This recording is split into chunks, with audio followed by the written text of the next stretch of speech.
नमस्कार विद्यार्थी मित्रांनो, मराठी नोकरी यूट्यूब चॅनलवर आपल्या सर्वांचं स्वागत आहे. आज आपण या व्हिडिओमध्ये पहा पोलीस भरती 2023 यावर्षी विचारण्यात आलेले महत्त्वाचे 25 प्रश्न आपण या व्हिडिओमध्ये घेत आहोत. मित्रांनो, हे जे सर्व प्रश्न आहेत आपल्याला हे पोलीस भरती 2024 साठी रिव्हिजन म्हणून महत्त्वाचे प्रश्न ठरणार आहेत. त्यामुळे आपल्याला या व्हिडिओची PDF डाउनलोड करायची असेल तर पहा मराठी नोकरी आणि या नावाने आपलं एक टेलिग्राम चॅनल आहे. सोबतच व्हॉट्सअप ग्रुप देखील आहे. या दोघांच्याही लिंक मी तुम्हाला डिस्क्रिप्शनमध्ये देत आहे. त्या ठिकाणी जाऊन आपण या टेलिग्राम चॅनल आणि व्हॉट्सअप ग्रुपला जॉईन करा. म्हणजे त्या ठिकाणी आपल्याला प्रत्येक व्हिडिओची PDF जी आहे ही अगदी फ्रीमध्ये उपलब्ध करून दिलेली आहे. मित्रांनो, चॅनलवरती जर नवीन असाल तर लगेच आपल्या चॅनलला देखील सबस्क्राईब करून ठेवा. म्हणजे तुम्हाला डेली याच पद्धतीचे व्हिडिओ जे आहेत हे पाहायला मिळतील. चला तर व्हिडिओला सुरुवात करूया. तर पहा, आपला प्रश्न पहिला आहे, भौतिकशास्त्रामध्ये न्यूटन हे डॅशचे एकक आहे. पहा, प्रश्नाचं जर उत्तर येत असेल तर 3 ते 5 सेकंदात प्रश्नाचं उत्तर कमेंट करून द्या. म्हणजे आपलं रिव्हिजन देखील याच व्हिडिओमध्ये होऊन जाईल. भौतिकशास्त्रामध्ये न्यूटन जे आहे हे कशाचं एकक आहे? तर पहा, न्यूटन जे आहे हे बलाचे एकक आहे. पर्याय क्रमांक 2 आपलं या प्रश्नाचं योग्य उत्तर होईल. मित्रांनो, याविषयी काही महत्त्वाचे पॉईंट्स देखील आहेत. तर पहा, प्रत्येक प्रश्नाचे आपण पॉईंट्स देखील घेणार आहोत. तर त्यातील पहा काय आहे, तर न्यूटन जे आहे हे बलाचं एकक आहे आणि बल ही जी आहे ही एक सदिश राशी आहे. ऑप्शन क्रमांक 2 आपलं या प्रश्नाचं उत्तर होईल. प्रश्न क्रमांक 2 आहे, खालीलपैकी कोणती नदी अमरावती या जिल्ह्यामधून वाहत नाही? पहा, वाहत नाही असा आपल्याला प्रश्न विचारला आहे. कोणती नदी आहे की ती अमरावतीमधून वाहत नाही? तर या प्रश्नाचं अचूक उत्तर होईल पर्याय क्रमांक 4. तर मोरणा ही जी नदी आहे ही अमरावतीमधून वाहत नाही. यामध्ये लक्षात ठेवायचे, मोरणा ही जी नदी आहे ही पूर्णा या नदीची उपनदी आहे. ही जी नदी आहे मोरणा ही अकोला, बुलढाणा या जिल्ह्यामधून वाहते. शहानूर, पेंडी, बेंबळा या नद्या अमरावती या जिल्ह्यामधून वाहतात. पहा, शहानूर, पेडे आणि बेंबळा ह्या ज्या नद्या आहेत ह्या अमरावती या जिल्ह्यातून वाहतात आणि मोरणा जी आहे ही वाहत नाही.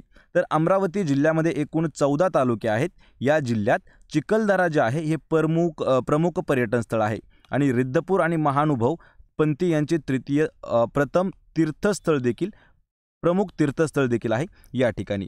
तर मित्रांनो, अमरावती जो जिल्हा आहे ही प्रश्नपत्रिका आपण अमरावती या जिल्ह्यामधील घेत आहोत. त्यामुळे हे सर्व प्रश्न अमरावतीचे महत्त्वाचे प्रश्न आहेत आणि अमरावती या जिल्ह्यावर जर आपल्याला पूर्णपणे माहिती पाहिजे असेल तर त्याचीही लिंक मी तुम्हाला डिस्क्रिप्शनमध्ये देत आहे. प्रश्न क्रमांक 3 आहे, समृद्धी महामार्ग खालीलपैकी कोणत्या जिल्ह्यातून जात नाही? पहा, समृद्धी महामार्ग जो आहे तर तो खालीलपैकी कोणत्या जिल्ह्यामधून जात नाही असा आपल्याला प्रश्न आहे आणि या प्रश्नाचं उत्तर होईल पहा पर्याय क्रमांक 1. तर चंद्रपूर या जिल्ह्यामधून तो जात नाही. लक्षात ठेवायचं आहे, समृद्धी महामार्ग चंद्रपूर या जिल्ह्यातून जात नाही. तर त्याचं नाव काय आहे? हिंदू हृदय सम्राट बाळासाहेब ठाकरे समृद्धी महामार्ग.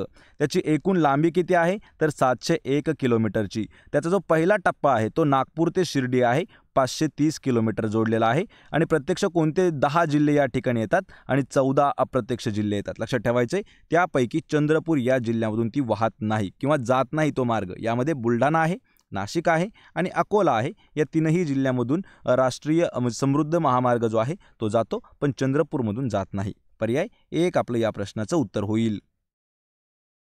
प्रश्न क्रमांक 4 आहे, नुकताच खालीलपैकी कोणता सर्वोत्कृष्ट लघुश्रेणी माहितीपटास ऑस्कर पुरस्काराने सन्मानित करण्यात आलेले आहे? पहा, हा जो प्रश्न आहे मित्रांनो हा 2023 वर आधारित आहे. कारण 2024चा ऑस्कर जे आहे ते देखील नुकतंच प्रकाशित झाला आहे किंवा घेण्यात आलेला आहे. पण हे जे प्रश्न आहेत हे सर्व प्रश्न आपल्याला 2023च्या ऑस्करवरती विचारण्यात आलेले आहेत. तर पहा, खालीलपैकी असा कोणता लघुश्रेणी म्हणजेच काय, तर त्याला आपण म्हणू शकतो शॉर्ट मूव्ही आहे की जे ऑस्कर पुरस्काराने सन्मानित करण्यात आली आहे. तर या प्रश्नाचं उत्तर काय असणार आहे? द एलिफंट विस्पर्स ही जी एक शॉर्ट मूव्ही आहे ती करण्यात आलेली आहे. पहा, ऑस्करसाठी त्याला सन्मानित करण्यात आला आहे. 95वा ऑस्कर पुरस्कार जो आहे तो लॉस एंजेलिस या ठिकाणी आयोजित करण्यात आलेला होता. दी एलिफंटी विस्पर्स या सर्वोत्कृष्ट लघुश्रेणी माहितीपटाला ऑस्कर पुरस्काराने सन्मानित करण्यात आला आहे. ऑस्कर म्हणजेच पहा अकादमी पुरस्कार आहे आणि हा जगातील सर्वात मोठा चित्रपट पुरस्कार देखील मानला जातो. पर्याय 2 आपलं या प्रश्नाचं योग्य उत्तर होईल. द एलिफंट विस्पर्स हा जो आहे या चित्रपटाला किंवा या शॉर्ट मूव्हीला देण्यात आलेला आहे ऑस्कर पुरस्कार. प्रश्न 5वा आहे, पोलीस स्मृती दिन हा डॅश या दिवशी असतो? पहा, या ठिकाणी आपल्याला दिनविशेषवरती इम्पॉर्टंट प्रश्न विचारलेला आहे. पोलीस स्मृती दिन हा कधी साजरा केला जातो? किंवा पाळला जातो? तर या प्रश्नाचं उत्तर काय असणार आहे? 21 ऑक्टोबर. पर्याय क्रमांक 3, 21 ऑक्टोबर हा जो दिवस आहे, लक्षात ठेवायचं आहे, हा पोलीस स्मृती दिवस म्हणून पाळला जातो. तर या दिवशी का पाळला जातो? तर याच दिवशी पोलीस जवानांना श्रद्धांजली अर्पण केली जाते, जे की 21 ऑक्टोबर 1959 रोजी लडाख येथे चीन सैनिकांसोबत लढताना केंद्रीय राखीव दलाच्या 10 जवानांनी प्राणांची आहुती दिली होती. तर त्याच दिवसापासून 21 ऑक्टोबर हा जो दिवस आहे, हा पोलीस स्मृती दिन म्हणून साजरा केला जातो. पर्याय 3 आपलं या प्रश्नाचं योग्य उत्तर होईल. प्रश्न क्रमांक 6 आहे, पृथ्वीच्या वातावरणात सर्वाधिक प्रमाण डॅश या वायूचे आहे. पहा, पृथ्वीचं जे वातावरण आहे, त्या वातावरणात सर्वात जास्त प्रमाण कोणता वायूचा आहे? तर या प्रश्नाचं योग्य उत्तर होईल पर्याय क्रमांक 1. तर नायट्रोजन हा जो वायू आहे, याचं सर्वात जास्त प्रमाण आहे पहा पृथ्वीच्या वातावरणामध्ये. लक्षात ठेवायचं आहे नायट्रोजन वायूचं. तर या वायूचं अंदाजित प्रमाण जे आहे ते खालील प्रकारे आहे. पहा, nitrogen 78%, oxygen 21%, argon 0.93%, carbon dioxide जो आहे तो 0.04% इतका जो आहे तो वातावरणामध्ये स्थित आहे पृथ्वीच्या. सर्वात जास्त आहे नायट्रोजन. पर्याय 1 आपलं योग्य उत्तर होईल. प्रश्न क्रमांक 7 आहे, भौतिकशास्त्रामध्ये मूलद्रव्याचा अनुक्रमांक हा डॅशची संख्या दर्शवतो. पहा, फिजिक्समध्ये जो मूलद्रव्य आहे म्हणजे जो एलिमेंट आहे त्याचा जो अनुक्रमांक आहे तो कशाची संख्या दर्शवत असतो? तर तो दर्शवतो पहा इलेक्ट्रॉन आणि न्यूट्रॉन, म्हणजेच इलेक्ट्रॉन प्लस न्यूट्रॉन या दोघांचाही संख्या दर्शवत असतो पहा अनुक्रमांक. पर्याय 3 आपलं योग्य उत्तर होईल. प्रश्न क्रमांक 8 आहे, खालीलपैकी कोणते जीवनसत्व हे मेदात विरघळत नाही? पहा, मेदात न विरघळणारे जीवनसत्व कोणतं आहे? तर मेदामध्ये लक्षात ठेवायचे मित्रांनो, जीवनसत्व ब म्हणजेच विटॅमिन बी जे आहे, विटॅमिन बी हे मेदामध्ये विरघळत नाही किंवा मिक्स होत नाही. पर्याय 2 आपलं या प्रश्नाचं योग्य उत्तर होईल. पहा, जीवनसत्व ब हे मेदात न विरघळणारे जीवनसत्व आहे. तर मेदात विरघळणारे जीवनसत्व कोणते कोणते आहेत? Vitamin A, D, C, E हे जे आहेत की के हे जे आहे ते पाण्यामध्ये मेदामध्ये विरघळतात. आणि पाण्यामध्ये विरघळणारे कोणते कोणते आहेत? ब आणि क. पहा, ब आणि क हे जे आहे हे पाण्यामध्ये विरघळतात आणि जीवनसत्व के जे आहे हे रक्त गोठण्यासाठी मदत करतं. म्हणजेच पर्याय 2 आपलं या प्रश्नाचं योग्य उत्तर होईल. प्रश्न 9 आहे, वातावरणीय दाब मोजण्याकरिता खालीलपैकी कोणत्या उपकरणाचा उपयोग करण्यात येतो? पहा, वातावरणीय दाब जर आपल्याला मेजर करायचं असेल तर कोणतं उपकरण वापरलं जातं? तर ते उपकरण आहे त्याला म्हटलं जातं पहा पर्याय क्रमांक 3 जो बॅरोमीटर आहे. तर बॅरोमीटरचा वापर करून वातावरणातील दाब मोजला जातो. लक्षात ठेवायचे बॅरोमीटर. तर अल्टिमीटर काय असतं? विमानाची उंची मोजण्यासाठी. थर्मामीटर काय असतं? तापमापक असतं. सिस्मोग्राफ काय असतं? तर भूकंपाचं मापक असतं. ऑडिओमीटर काय असतं? तर ते असतं पहा ध्वनी मापक. विज्ञानातील मित्रांनो जे काही असे महत्त्वाचे डिव्हाइस आहेत आणि त्यांचा वापर कधी केला जातो किंवा त्यांचे जे एकक आहेत त्यावरही आपण डीपमध्ये 4 व्हिडिओ घेतलेले आहेत. ते 4ही व्हिडिओंच्या लिंक्स मी तुम्हाला डिस्क्रिप्शनमध्ये देत आहे. प्रश्न क्रमांक 10 आहे, विसंगत घटक ओळखायचा आहे. म्हणजे गटात न बसणारा शब्द आपल्याला या ठिकाणी ओळखायचा आहे. तर पहा, मीटर, यार्ड, इंच आणि एकर यापैकी कोणता शब्द गटात बसत नाही? तर सरळ सरळ आपल्याला कळून येईल की यामध्ये एकर हा जो शब्द आहे हा गटामध्ये बसत नाही. तर का बसत नाही? पहा, मीटर, यार्ड आणि इंच हे जे आहेत हे लांबीचे एकक आहेत, पण एकर जे आहे हे मोठ्या क्षेत्रफळाचं एकक आहे, म्हणून एकर हे जे आहे हे गटात बसत नाही शब्द. म्हणजेच पर्याय 4 आपलं या प्रश्नाचं योग्य उत्तर असणार आहे. प्रश्न क्रमांक 11 आहे, महाराष्ट्रातील थंड हवेच्या ठिकाणासंदर्भात खालीलपैकी चुकीची जोडी कोणती आहे? म्हणजे आपल्याला प्रश्न असा विचारला आहे की 4 जे ऑप्शन दिलेले आहेत त्यामध्ये थंड हवेचं ठिकाण आणि जिल्हा दिलेला आहे. तर त्यापैकी चुकीची जोडी आपल्याला ओळखायची आहे. तर मित्रांनो सरळ सरळ आपल्याला हा देखील प्रश्न सोपा आहे. तर चुकीची जोडी आहे माथेरान पुणे. तर लक्षात ठेवायचं आहे हा प्रश्न चुकीचा आहे. महाबळेश्वर साताऱ्यात आहे, भंडारदरा नगरमध्ये आहे, म्हैसमाळ हे छत्रपती संभाजीनगर म्हणजेच औरंगाबादमध्ये आहे, पण माथेरान जे येतं ना ते रायगड या ठिकाणी येतं. लक्षात ठेवायचं आहे. आणि जे काही महत्त्वाचे थंड हवेचे ठिकाण आहेत त्यांचे जिल्हे देखील आपल्याला माहीत पाहिजेत. महाबळेश्वर साताऱ्यामध्ये, माथेरान रायगडमध्ये, भंडारदरा अहमदनगरमध्ये, म्हैसमाळ छत्रपती संभाजीनगरमध्ये, चिखलदरा अमरावती यावरती आपल्याला देखील महत्त्वाचा प्रश्न विचारला जातो. कारण प्रत्येक जिल्ह्यानुसार थंड हवेचं ठिकाण जे आहे हे आपल्याला विचारण्यात येऊ शकतं. म्हणजेच पर्याय क्रमांक 2 आपलं या प्रश्नाचं उत्तर होईल. प्रश्न क्रमांक 12 आहे, टिपेश्वर अभयारण्य खालीलपैकी कोणत्या जिल्ह्यामध्ये स्थित आहे? पहा, टिपेश्वर अभयारण्य कोणत्या जिल्ह्यात स्थित आहे? या प्रश्नाचं अचूक उत्तर होईल पर्याय क्रमांक 3 तर यवतमाळ हा जो जिल्हा आहे पहा यवतमाळ, तर यवतमाळ या जिल्ह्यामध्ये स्थित आहे टिपेश्वर अभयारण्य. यामध्ये मित्रांनो महत्त्वाचे पॉईंट्स आपल्याला जाणून घ्यायचे आहेत पहा. अभयारण्य आणि जिल्हे काही दिलेले आहेत पहा. अंधारी जे आहे ते चंद्रपूर जिल्ह्यामध्ये आहे, भामरागड गडचिरोली जिल्ह्यामध्ये आहे, बोर वर्धा जिल्ह्यामध्ये आहे, चपराळा गडचिरोलीमध्ये आहे, माळढोक जे आहे हे सोलापूर आणि अहमदनगर या 2 जिल्ह्यामध्ये पसरलेलं अभयारण्य आहे आणि मेळघाट जे आहे ते अमरावतीमध्ये आहे. या ठिकाणी जेवढे काही 6 जिल्हे घेतलेले आहेत आणि त्यामधील आपण जे अभयारण्य घेतलेले आहेत हे प्रत्येक जिल्ह्यानुसार आपल्याला वेगवेगळ्या स्पर्धा परीक्षेमध्ये विचारण्यात येऊ शकतात. तर यवतमाळ जे आहे म्हणजेच टिपेश्वर जे आहे ते अभयारण्य यवतमाळमध्ये स्थित आहे. पर्याय 3 आपलं या प्रश्नाचं उत्तर होईल. प्रश्न क्रमांक 13 आहे खालीलपैकी चुकीची जोडी ओळखायची आहे. पहा चुकीची जोडी आपल्याला ओळखायची आहे. तर या ठिकाणी उत्तर असणार आहे पहा पर्याय क्रमांक 4 भीमा आणि खडकवासला ही जी आहे ही चुकीची जोडी आहे. तर या ठिकाणी काय दिलेलं आहे धरण आणि नदी दिलेली आहे. लक्षात ठेवा खडकवासला हे जे धरण आहे हे मुठा या नदीवरती स्थित आहे, पण या ठिकाणी भीमा असं दिलेलं आहे. त्यामुळे ही जोडी आपली चुकीची जोडी आहे, पण उत्तर आपलं बरोबर आहे. यामध्ये पहा नदी आणि त्यावर असलेले धरणं महत्त्वाचे कोणते कोणते आहेत. गोदावरीवरती आहे पहा गंगापूर आणि जायकवाडी, तर भीमा नदीवरती आहे पहा उजनी धरण आणि गोदावरीवरती अजून पहा गोदावरीवर जायकवाडी आणि गंगापूर घेण्यात आलेला आहे.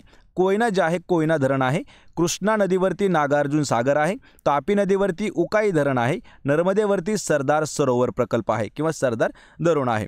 तर या ठिकाणी भीमा जे आहे आणि खडकवासला हे आपलं उत्तर चुकीचं आहे, म्हणजेच पर्याय क्रमांक 4 आपलं हे उत्तर बरोबर येणार आहे.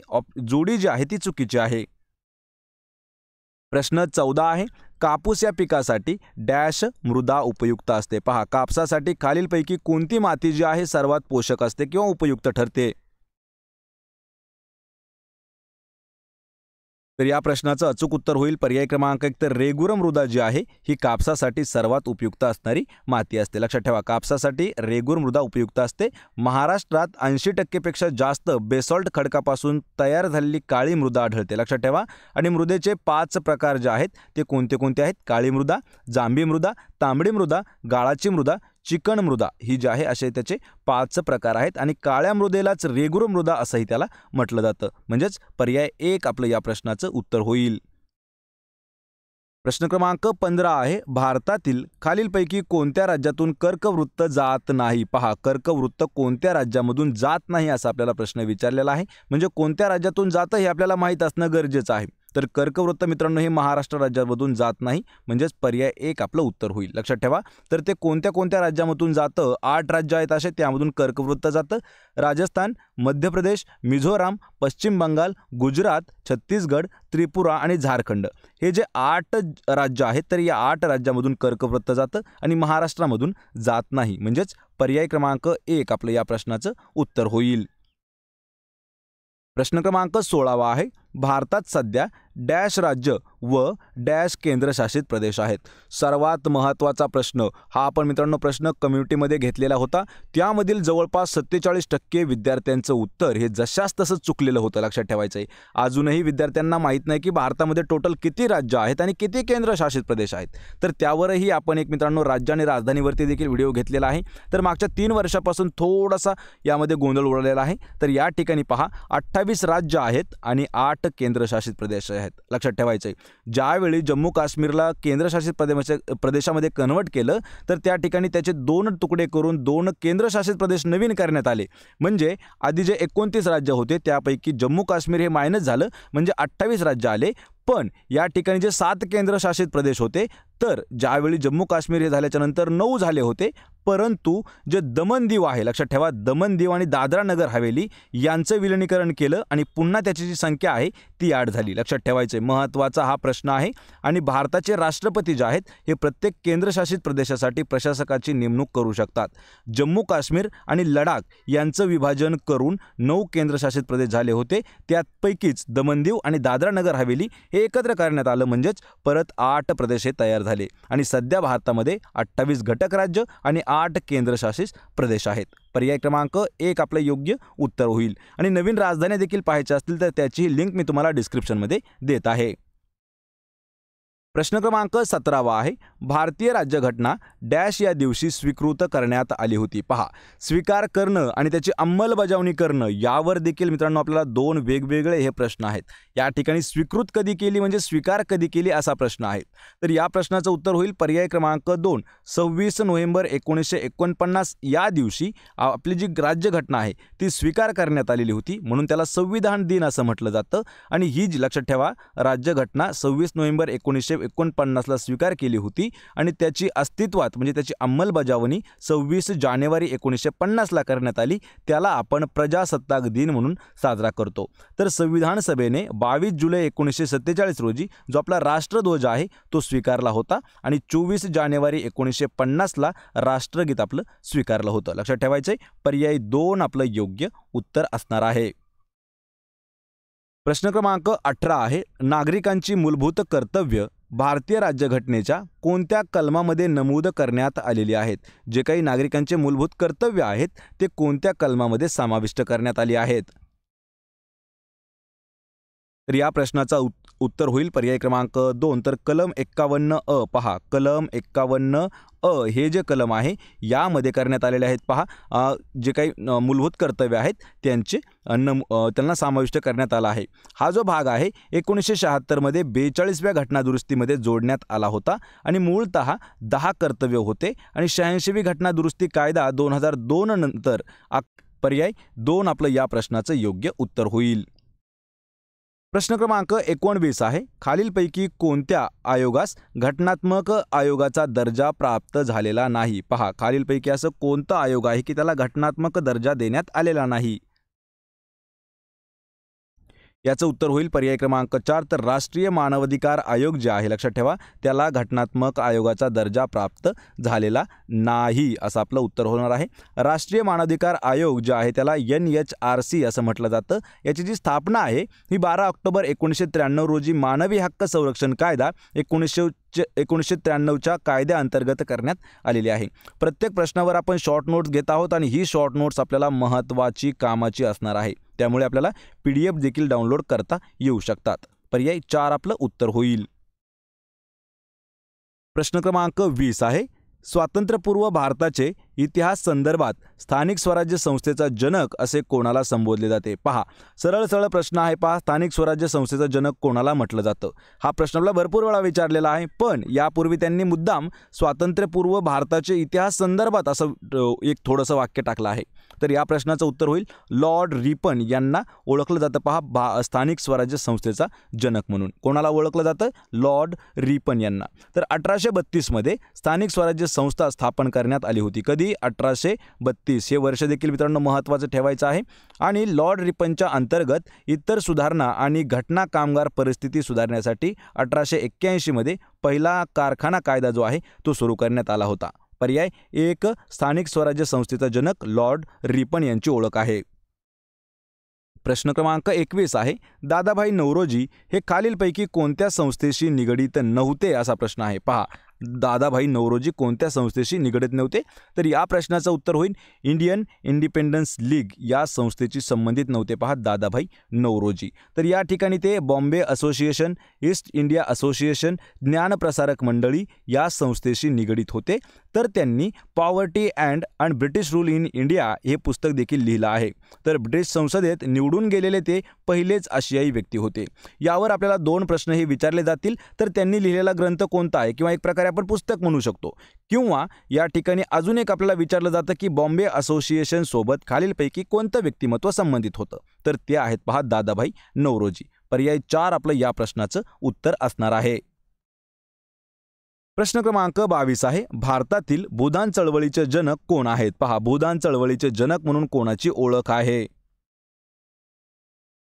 तर या प्रश्नाचं अचूक उत्तर होईल पर्याय क्रमांक 3 विनोबा भावे जे आहेत. पहा, विनोबा भावे यांना म्हटलं जातं पहा भूदान चळवळीचं जनक. आणि 1951 मध्ये तेलंगणा येथील पोचमपल्ली या ठिकाणी याची सुरुवात करण्यात आली होती. तर श्रीमंत शेतकऱ्यांनी त्यांच्या जमिनीचा 1/6 हा भाग दान करावा अशी त्यांनी मागणी केली होती. पर्याय क्रमांक 3 आपलं उत्तर होईल विनोबा भावे यांना भूदान चळवळीचे जनक म्हणून ओळखण्यात येते. प्रश्न क्रमांक 23 आहे, भारताच्या हरित क्रांतीचे जनक असे खालीलपैकी कोणाला संबोधले जाते? पहा, भारतीय हरित क्रांतीचे जनक अशी ओळख जी आहे ती एम.एस. स्वामीनाथन यांची आहे. म्हणजेच पर्याय क्रमांक 2 आपलं या प्रश्नाचं योग्य उत्तर असणार आहे. याविषयी मित्रांनो 2 इम्पॉर्टंट पॉईंट आहेत पहा. तर भारताच्या हरित क्रांतीचे जनक एम.एस. स्वामीनाथन यांना ओळखलं जातं आणि गहू उत्पादन वाढ ही हरित क्रांतीची महत्त्वाची उपलब्धी होती. पर्याय क्रमांक 2 आपलं या प्रश्नाचं उत्तर होईल स्वामीनाथन. प्रश्न क्रमांक 24 आहे, महाराष्ट्रात पहिल्या महिला विद्यापीठाची स्थापना खालीलपैकी कोणाच्या द्वारे केली होती? किंवा महाराष्ट्रात पहिली महिला विद्यापीठ जे आहे ते कोणी स्थापन केलं?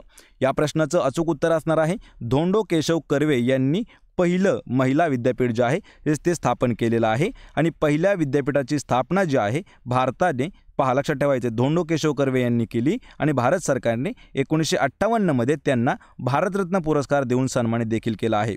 धोंडो केशव कर्वे यांनी निष्काम कर्म मठाची स्थापना 1910 साली केली होती. 1910 हे वर्ष लक्षात ठेवायचं आहे, कारण 1910ला या निष्काम कर्ममठ आहे याची स्थापना झालेली आहे. पर्याय 4 आपलं उत्तर होईल धोंडो केशव कर्वे यांनी आपल्या राज्यामध्ये पहिल्या महिला विद्यापीठाची स्थापना केली होती. प्रश्न क्रमांक 25 आहे, स्वतंत्र मजूर पक्षाची स्थापना खालीलपैकी कोणी केली आहे? पहा, स्वतंत्र मजूर पक्ष. या प्रश्नाचं उत्तर होईल पर्याय क्रमांक 1 तर डॉक्टर बाबासाहेब आंबेडकर यांनी स्वतंत्र मजूर पक्षाची स्थापना केली होती. का केली होती लक्षात ठेवायचे, तर 1937च्या प्रांतीय निवडणुकीत स्वातंत्र्य कामगार पक्षाने 17 पैकी 15 जागा जिंकल्या होत्या आणि याच ठिकाणी पहा स्वतंत्र मजूर पक्षाची स्थापना जी आहे ती बाबासाहेब आंबेडकरांनी केलेली आहे. पर्याय 1 आपलं या प्रश्नाचं योग्य उत्तर होईल.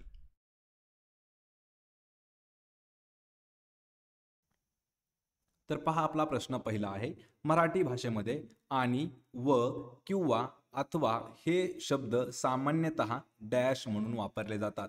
प्रत्येक प्रश्नाचं उत्तर येत असेल तर 3 ते 5 सेकंदामध्ये आपण कमेंट करून देण्याचा प्रयत्न करा, कारण आपण या प्रश्नामध्ये पहा प्रश्न, त्याची उत्तरं आणि त्याचं स्पष्टीकरण देखील पूर्णपणे घेतलेलं आहे.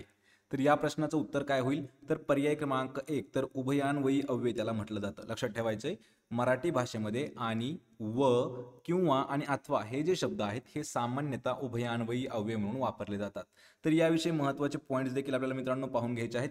तर पहा मराठी भाषेमध्ये कोणते कोणते शब्द आहेत, आणि व अथवा किंवा हे जे शब्द आहेत हे उभयान्वयी अव्यय म्हणून वापरले जातात आणि 2 वाक्य जोडणाऱ्या अविकारी शब्दाला उभयान्वयी अव्यय असं म्हटलं जातं. या ठिकाणी पहा कोणते, तर 2 वाक्य जोडणारे अविकारी शब्द. 2 वाक्य म्हणजे कसं, पहा मी आणि तो.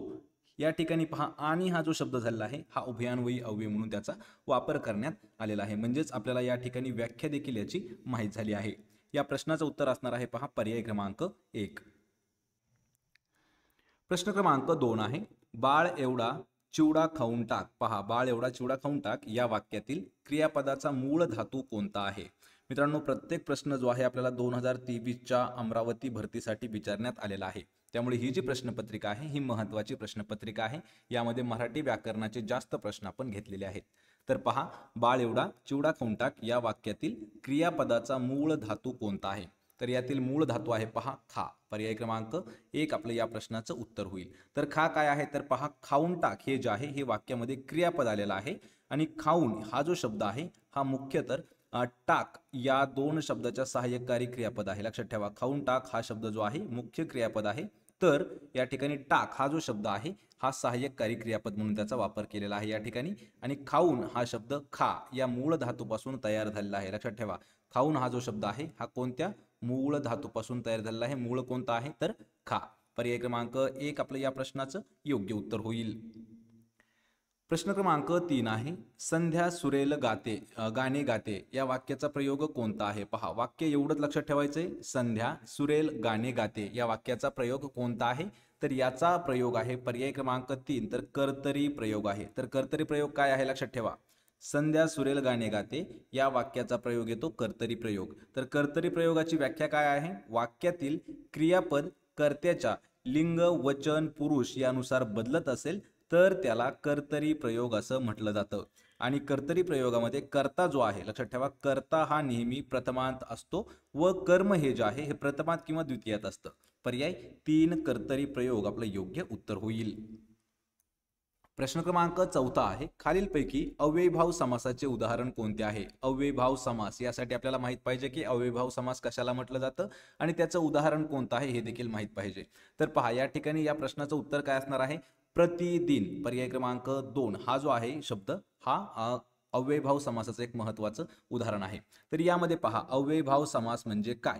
तर ज्या सामासिक शब्दातील पहिले पद प्रधान असते आणि अशा सामासिक शब्दाचा वापर क्रियाविशेषण अव्ययाप्रमाणे केला जातो, अशा सामासिक शब्दाला अव्ययीभाव समास असं म्हटलं जातं. पहा, प्रतिदिन, प्रत्येक दिवशी, प्रतिदिन. अव्ययीभाव समास जो आहे आ, यथा, प्रति, हर, दर, गैर, बिन, बे यासारखे उपसर्ग लावून शब्द हे तयार होतात अव्ययीभाव समासाचे. तर या ठिकाणी पहा, दिन हा मूळ शब्द आहे पण त्याला प्रति हा शब्द जोडलेला आहे, म्हणजेच काय झाला, तो प्रतिदिन झाला. म्हणजेच हे कोणतं आहे? हे अव्ययीभाव समासाचं उदाहरण आहे. आणि प्रतिदिन हा शब्द लक्षात ठेवायचा आहे, अव्ययीभाव समासाचं उदाहरण येतं. कारण याच्या पुढं म्हणजे काय, तर उपसर्ग लागलेला आहे त्याला प्रति. ऑप्शन क्रमांक 2 आपलं या प्रश्नाचं योग्य उत्तर होईल. प्रश्न क्रमांक 3. प्रश्न क्रमांक 5 आहे, मी आज शाळेत जाणार आहे. या वाक्याचा प्रकार कोणता आहे? पहा, मी आज शाळेत जाणार आहे या वाक्याचा प्रकार आपल्याला कमेंट करून सांगायचा आहे.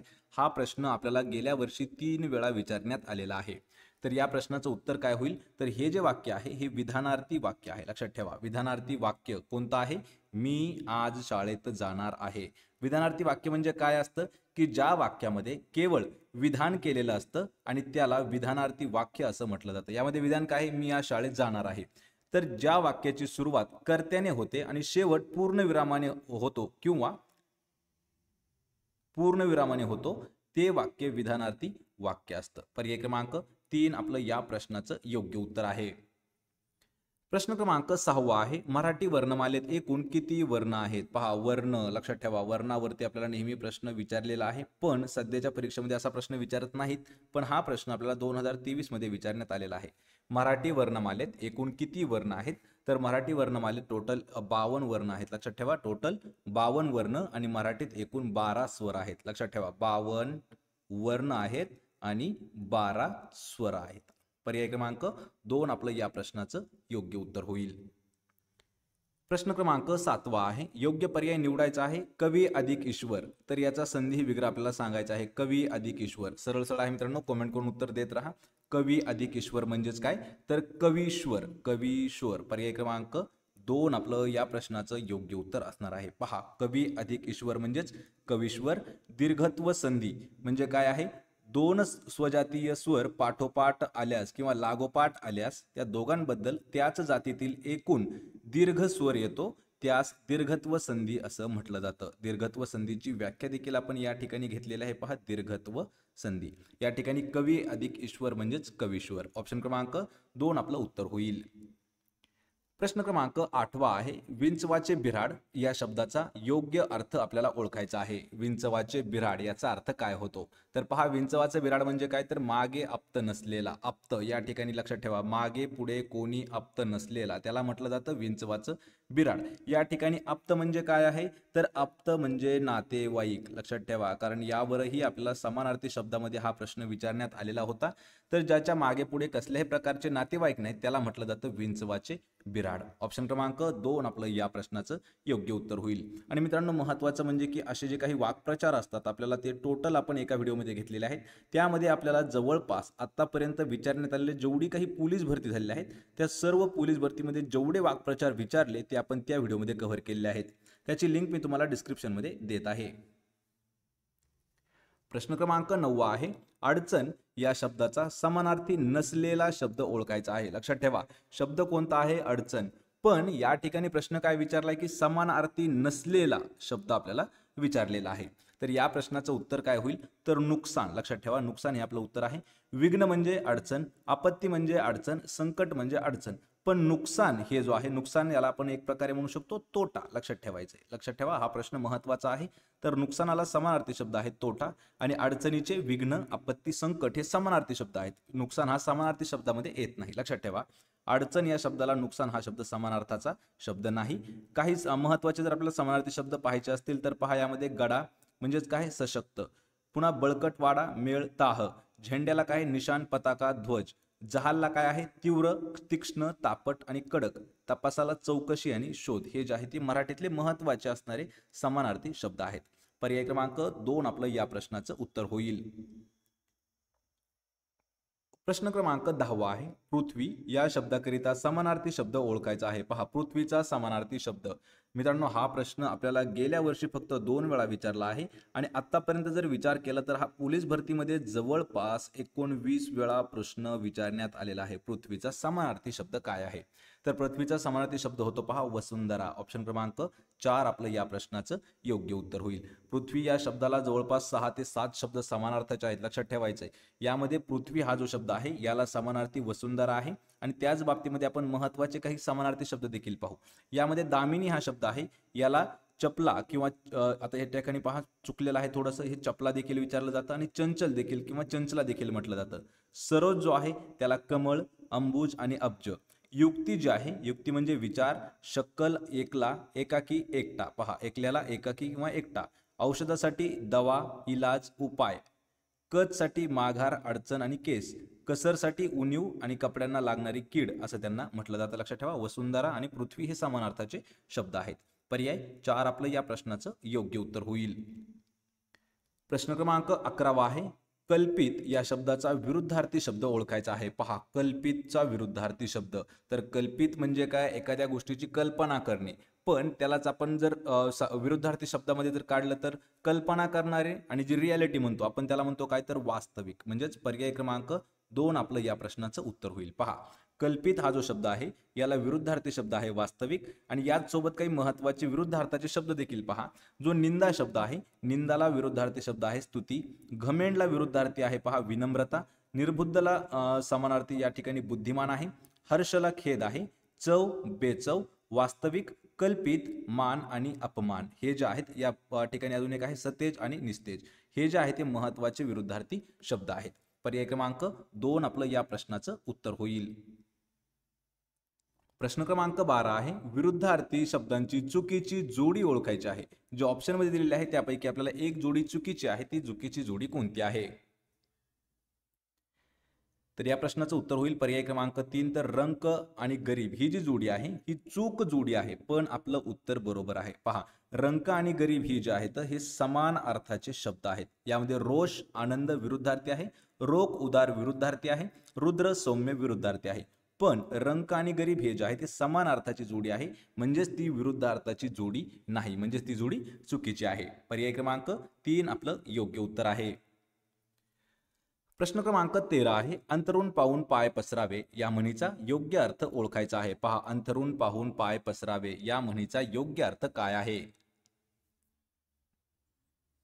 या प्रश्नाचं अचूक उत्तर होईल पर्याय क्रमांक 3. तर आपली ऐपत पाहून वागावं याचा अर्थ होतो. पहा, म्हणजे याची म्हण होते अंतरून पाहून पाय पसरावे.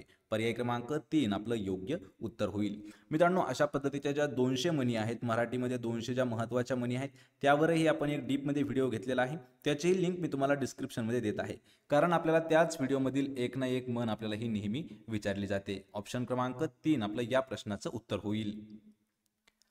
प्रश्न क्रमांक 14 आहे, आग सोमेश्वरी आणि बंब रामेश्वरी या म्हणीला समान अर्थाची असणारी म्हण कोणती आहे? या ठिकाणी पहा, आपल्याला एक म्हण दिलेली आहे आग सोमेश्वरी आणि बंब रामेश्वरी. तर याच पद्धतीची म्हणजेच याच म्हणीला समान असणारी म्हण कोणती आहे? याचं उत्तर होईल पर्याय क्रमांक 1. तर डोळ्यात तेल आणि कानात फुंकर ही जी आहे ही आग सोमेश्वरी आणि बंब रामेश्वरीला समान अर्थाची म्हण आहे. लक्षात ठेवायचं, या म्हणीला कोणती म्हण आहे? डोळ्यात तेल आणि कानात फुंकर. तर या म्हणीचा अर्थ काय होतो? गरज असलेल्या माणसाला मदत न करता भलतीकडेच मदत करणे, त्याला असं म्हटलं जातं. किंवा या म्हणीचा तो अर्थ होतो, ज्या माणसाला गरज आहे त्याला गरज नाही करायची आणि दुसरीकडेच काहीतरी मदत करायची. पर्याय 1 आपलं योग्य उत्तर होईल. प्रश्न क्रमांक 15 आहे, खालीलपैकी समानार्थी नसलेली म्हण ओळखायची आहे. म्हणजेच खालीलपैकी विसंगत म्हण आपल्याला ओळखायची आहे. या प्रश्नाचं योग्य उत्तर होईल पहा पर्याय क्रमांक 3. तर एकादशीच्या दिवशी शिवरात्र ही जी म्हण आहे ही सर्वात वेगळी म्हण आहे. कारण यामध्ये पहा, भूषण मारे आणि बटव्यात गारी भपका हे जे आहे तर म्हणजे याचा अर्थ काय होतो? खिसाखाली. लक्षात ठेवायचे, भपका भारी, खिसाखाली. घरात नाही कौल आणि रिकामा डौल हे जे आहेत ह्या तिन्ही म्हणींचा अर्थ हा जवळपास सेम होतो आणि चौथी जी म्हण आहे ही वेगळी म्हण आहे, म्हणजेच पर्याय क्रमांक 3 आपलं उत्तर होईल. प्रश्न क्रमांक 16 आहे, सर्वांनी दररोज व्यायाम करावा या वाक्यातील अधोरेखित शब्दाची जात ओळखायची आहे. दररोज हा जो शब्द आहे याला अंडरलाईन केलेला आहे म्हणजे अधोरेखित आहे, तर आपल्याला त्या शब्दाची जात ओळखायची आहे.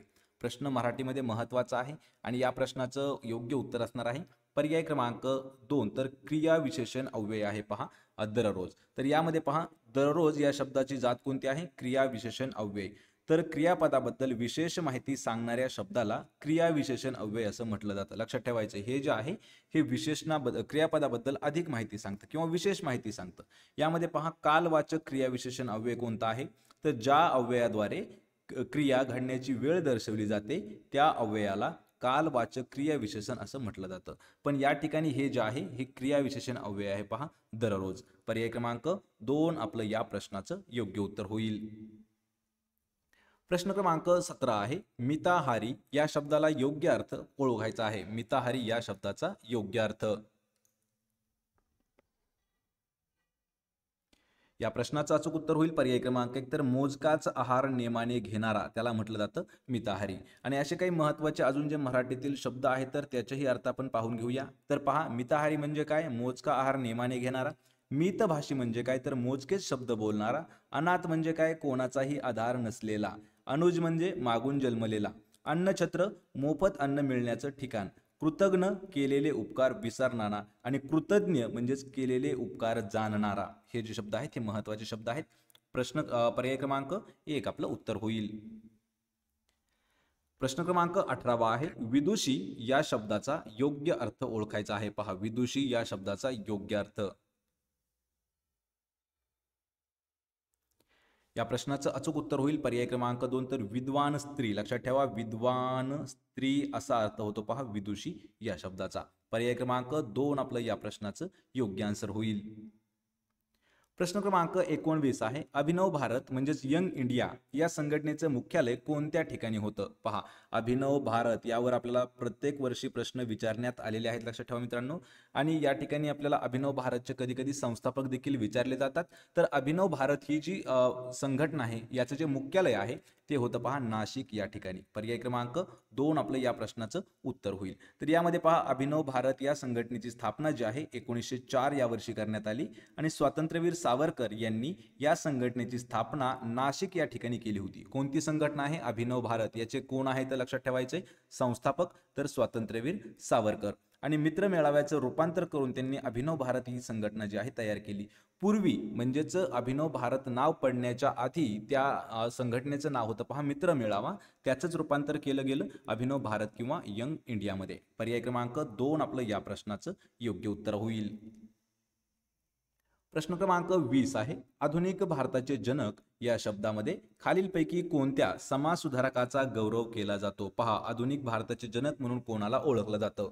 यावर आपल्याला 2 वेळा प्रश्न विचारण्यात आलेला आहे पहा गेल्या वर्षी, त्यामुळे हा प्रश्न थोडासा इम्पॉर्टंट आहे.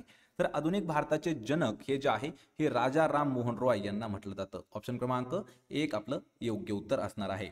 यामध्ये पहा त्यांची ओळख काय आहे, आधुनिक भारताचे जनक म्हणून त्यांना ओळखलं जातं आणि जन्म त्यांचा आहे 22 मे 1772. 22 मे 2022 रोजी यांची 250वी जयंती साजरी करण्यात आलेली आहे. आणि राजा राममोहन रॉय हे जे आहेत यांनी ब्राह्मो समाजाची स्थापना देखील केलेली आहे. यावर आपल्याला प्रश्न विचारला जातो की ब्राह्मो समाजाची स्थापना जी आहे ही कोणी केली, तर राजा राममोहन रॉय यांनी ब्राह्मो समाजाची स्थापना केलेली आहे. ऑप्शन क्रमांक 1 आपलं योग्य उत्तर होईल. प्रश्न क्रमांक 21 आहे, 1919च्या जालियनवाला बाग हत्याकांडाची चौकशी कोणत्या कमिशनाद्वारे केली होती. म्हणजे जो जालियनवाला बाग हत्याकांड झाला 1919 साली, तर त्या हत्याकांडाचा जी तपास आहे किंवा इन्व्हेस्टिगेशन आहे ते कोणत्या कमिशनने केलं, तर ते केलं होतं हंटर कमिशनने. ऑप्शन क्रमांक 2 या प्रश्नाचं उत्तर होईल. तर पहा 1919च्या जालियनवाला बाग हत्याकांडाची चौकशी कोणी केली, हंटर कमिशनने. आणि जालियनवाला बाग हत्याकांड कधी घडला, 13 एप्रिल 1919ला. हंटर कमिशन जे आहे ते 1919चं अध्यक्ष त्याचे कोण होते, विल्यम हंटर. 28 मे 1920 रोजी हा जो अहवाल आहे तो त्यांनी सादर केला होता. पर्याय क्रमांक 2 आपलं या प्रश्नाचं उत्तर होईल. हंटर कमिशनद्वारे जालियनवाला बाग हत्याकांड जो झाला त्याची तपासणी किंवा चौकशी करण्यात आली होती. प्रश्न क्रमांक 22 आहे, भारत हे कोणत्या प्रकारचे राष्ट्र नाही असा आपल्याला प्रश्न विचारलेला आहे. लक्षात ठेवायचे. तर हा प्रश्न वाचल्याच्या नंतर आपल्याला कमेंटमध्ये भरपूर विद्यार्थी चुकीच्या कमेंट करणार आहेत. लक्षात ठेवा मित्रांनो. पण हा जो प्रश्न आहे हा 2023 मध्ये विचारण्यात आलेला प्रश्न आहे. लक्षात ठेवा. तर भारत हे जे आहे हे कोणत्या साम्राज्यवादी प्रकारचं राष्ट्र नाही. यामध्ये पहा, भारत धर्मनिरपेक्ष आहे, लोकशाही आहे आणि प्रजासत्ताक आहे. साम्राज्यवादी येत नाही. लक्षात ठेवा. प्रश्न हा महत्त्वाचा आहे. भारत हे जे आहे धर्मनिरपेक्ष, लोकशाही, प्रजासत्ताक, समाजवादी, सार्वभौम प्रकारचं एक राष्ट्र आहे. पर्याय 2 आपलं या प्रश्नाचं योग्य उत्तर होईल. प्रश्न क्रमांक 23 आहे, संसदेचे वरिष्ठ सभागृह कोणतं असतं. संसदेचं वरिष्ठ सभागृह हे जे आहे हे राज्यसभेला म्हटलं जातं. ऑप्शन क्रमांक 4 आपलं या प्रश्नाचं योग्य उत्तर होईल. तर राज्यसभा हे जे आहे संसदेचं वरिष्ठ आणि द्वितीय सभागृह आहे. लोकसभा जे आहे हे संसदेचं प्रथम आणि कनिष्ठ सभागृह आहे. विधानसभा जे आहे हे विधिमंडळाचं कनिष्ठ व प्रथम सभागृह येतं. पर्याय 4 आपलं योग्य उत्तर होईल. राज्यसभा हे जे आहे हे संसदेचं वरिष्ठ सभागृह आहे. प्रश्न क्रमांक 24 आहे, एकलहरे औष्णिक विद्युत केंद्र कोणत्या जिल्ह्यामध्ये स्थित आहे. एकलहरे औष्णिक विद्युत केंद्र हे जे आहे मित्रांनो हे आहे नाशिक या जिल्ह्यामध्ये. पर्याय क्रमांक 3 आपलं या प्रश्नाचं योग्य उत्तर होईल. तर पहा, नाशिक या जिल्ह्यामध्ये स्थित आहे एकलहरे औष्णिक विद्युत केंद्र. खापरखेडा जे आहे हे नागपूरला आहे. पारस जो आहे ते अकोल्यात आहे. परळी वैजनाथ बीड जिल्ह्यामध्ये आहे आणि कोराडी प्रकल्प हा नागपूरमध्ये येतो. एकाच प्रश्नामध्ये आपण जवळपास 4-5 प्रश्न देखील कव्हर केलेले आहेत. प्रश्न क्रमांक 25 आहे, संत एकनाथ महाराज यांची समाधी स्थळ कोठे आहे. संत एकनाथ महाराजांची समाधी असणारं ठिकाण कोणतं आहे. तर ती आहे पहा पैठण. यावरही आपल्याला नेहमी प्रश्न विचारण्यात येतो. स्थळ आहे त्यांचं पैठण. संत गाडगे महाराज यांची समाधी स्थळ आहे अमरावतीला. संत तुकडोजी महाराज यांचं देखील आहे अमरावतीला, पण गाव आहे मोझरी. आणि संत तुकारामांचं आहे देहू पुणे या ठिकाणी. लक्षात ठेवा पैठण.